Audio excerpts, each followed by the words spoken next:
Bess, tell us more about kind of the market implications you're seeing, and it's still kind of early days, right? Yeah, I think it's too hard to, say what's going to be. But we have heard many stories now where sellers are like, okay, I'm going to sell this. I don't want to be here. I don't want to pay this surcharge. And buyers are hesitating a little bit until they know more.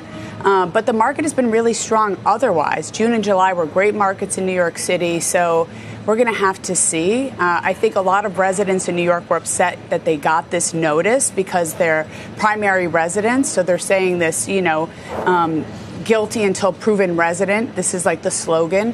And so I think we have to have more discussions about it and wait and see what will happen. Yeah, there's been a lot of confusion just about who will be subject to the tax, what constitutes, a second residence, to your point about the letters, even though someone may have a primary residence. How do you think that all gets sorted out? I mean, who do homeowners seek assistance from to even kind of navigate this? I think they're talking to their lawyers and getting great advice about what to do. And there are, exceptions. So if you do own a second home here in New York City and you want to rent it out to someone who's a primary resident, you're excluded from the surcharge. Or if you have a family member that wants to live in the home, you're excluded.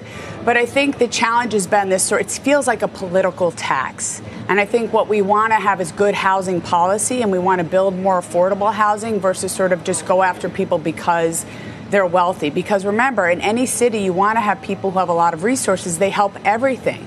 They help cultural institutions. They help restaurants. They help, construction work. Everything that you can imagine in a city that makes it successful. You need wealthy people who have resources and who are willing to invest. So we don't want to make them feel like outsiders.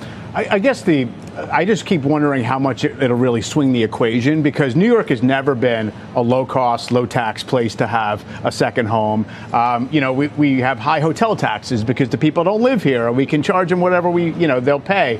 So I just wonder if you're buying a $10 million apartment, if the one-time surcharge, when you're going to be paying $100,000 in maintenance a year or something like that, it's really going to change the decision to buy or maybe impact pricing. I mean, first of all, this is one of the pieces of confusion. It's not a one-time surcharge. It's every year. So you're paying your property taxes plus it's a tax that you pay every single year. So, yeah, there are going to be plenty of people that are like, okay, I'll pay it. It's okay. I can afford it.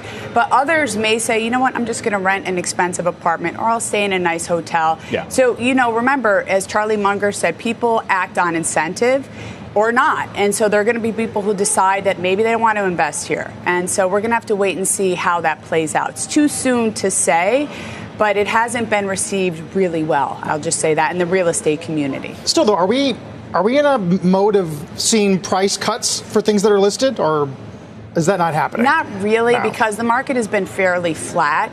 And in housing, it's like a tale of two markets. You have this uber wealthy market where people are buying. And then you have the first-time home buyer not able to afford their first-time home.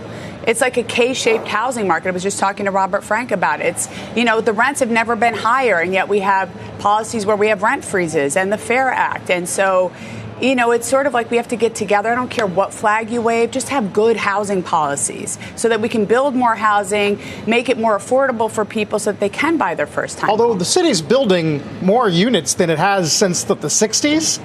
Yeah, we're building more, but we need to build even more. Even more than that. Like the city of Yes, which Mayor Adams got passed, was great because there's going to be 80,000 new units, maybe 100,000. We need more of that in a city like New York City.